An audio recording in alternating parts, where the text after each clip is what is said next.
Aaron and I were talking offline before this, and this is one example of several. But I have a 5-year-old little girl that when Britt and I are hugging on each other and being close and giving lots of long kisses, typically will happen kind of in the kitchen area, is my daughter Talia wants to get in between us, or she wants to be a part of it. And where's mommy, daddy? I want to be with you. She want to climb up my arms. And I'll literally tell her, no, I'm loving on mommy right now. And I kind of have to push her back just a little bit. But as she steps back, she gets to watch dad love on mom. In her, that creates security, gives her a sense of knowing. The idea, a template of what to look for. A template of what marriage ought to look like. It's tender. It draws close to one another. It's present. It's protected. It's very protected. So that's one scenario of many that we can create as a mentorship, because you're mentoring your children whether you know it or not. It's good. So powerful. It's we talked about this a lot, but you're gonna do it intentionally by following these steps, taking the guidance, getting inside of a group that will challenge your current perspective, reading the books, listening to the podcasts, and doing the work. You're going to either do it intentionally and leave an imprint on your kids, or you're going to do it accidentally and wonder why she opens an OnlyFans account when she's 20. Goodness. That took a hard left. But it's absolutely true. It's I think true. It's absolutely true. We're, just a sidebar on this, we're in a time where, the jokes about daddy issues and stripper poles and all that I think we grew up on in some capacity, and looking for that red flag is like that season of men is now raising the daughters, and the lack of intentionality is going to create that template for her to fall into. And so it's either you choose to man up, sack up, and be an intentional father and husband, or the outcome is she's going to have an account that's going to follow her around for the rest of her life. Seeking significance from other men. Yep. That she doesn't know.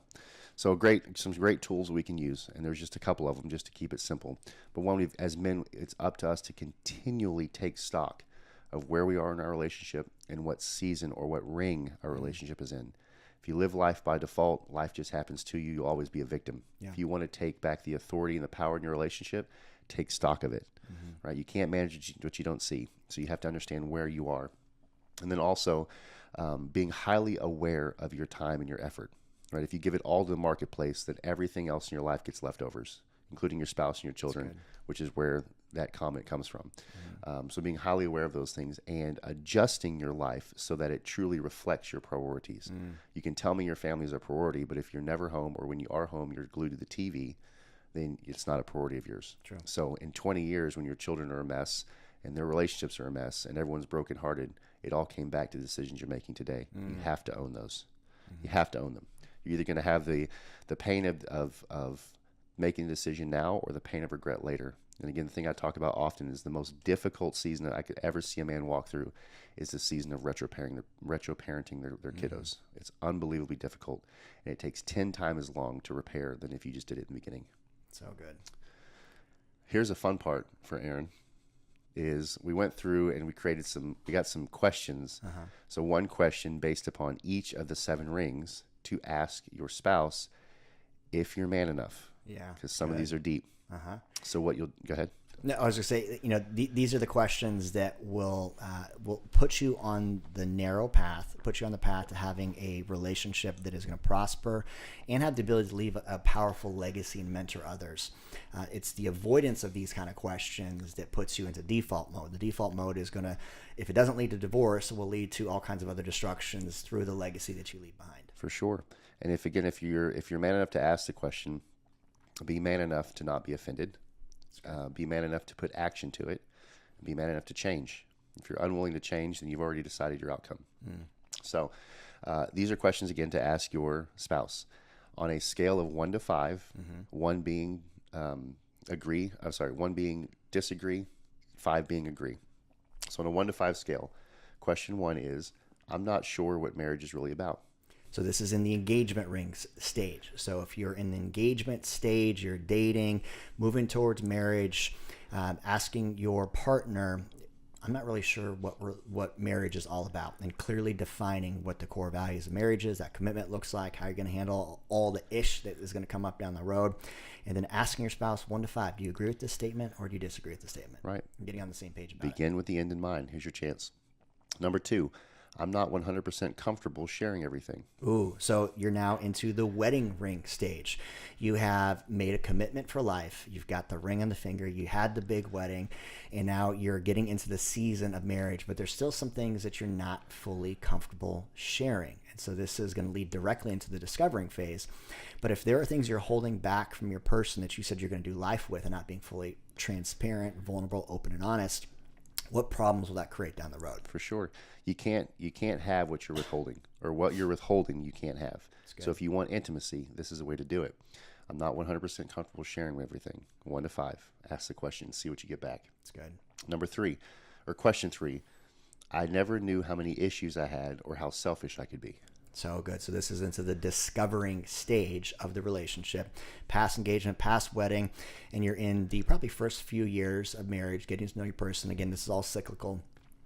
But the self-awareness that I didn't realize how selfish it was, the issues that I had, this is a great indicator for you to get into some type of coaching and counseling, to get somebody inside of your draft that can give you insight into your blind spots. You know, your blind spots are your blind spots, basically you can't see them. But when you have the right people in your life, the mentorships, the right relationships, other marriages that are doing life the right way, it gives you insights that you might not be doing everything the way you should. Yes. Here's a hard question for most people, so I hope you have the guns to ask it. I feel so alone and in our marriage, even when we're together. Ooh. Agree or disagree? That's a tough one.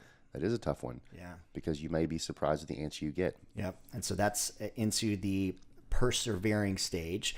And if either one of you answers agree to that statement, that is a massive indicator that you need to get into some type of help.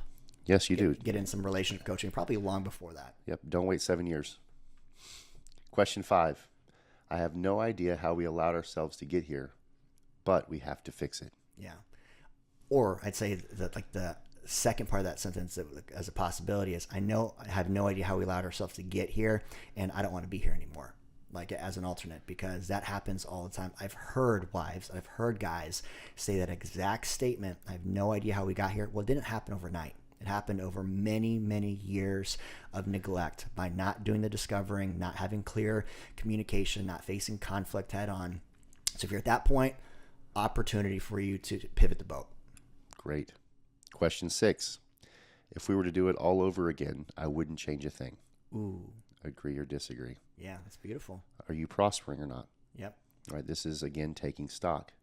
You've got to understand where you are and not be offended. If you want something different, it will require change, and it will require lots of action. So good. Question 7. It hurts me so deeply when I see other couples struggling in their marriage and get divorced. Agree or disagree?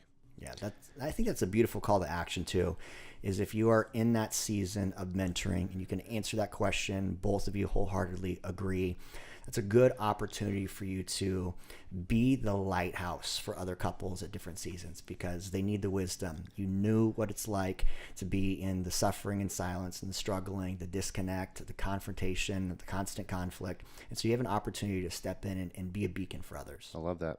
So if you're a man that's listening to this podcast and you say, hey, listen, I'm in one of these rings, whether it's the engagement ring, the marriage ring, you're discovering, prospering, restoring, or you want to get into the mentor ring, but you don't know what the next steps are. You don't know what conversations to have. It's a great opportunity if you get into our free High Value Man community. Mm-hmm. We have men who want to run in the same direction of you. We all want these same things in our marriage. We want to get to the prospering. We want to get to the mentoring, but these are cyclical.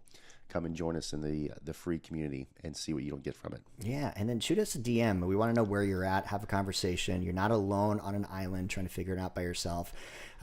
Our entire mission is to help build healthy families and high-value men. High-value man as leader in his faith, fitness, family, finances, and you become a high-value man. This is the secret, by spending time with other men. That is just that's the truth behind it. You need other guys to calibrate you, to call you forward, call you out, and be the support and accountability. So if you're suffering, struggling in silence, and if your relationship is not where you want it to be, or you see a great example of a really awesome marriage that you want to have, get inside the circle. It's as simple as that. That's how it's done. We want you there with us.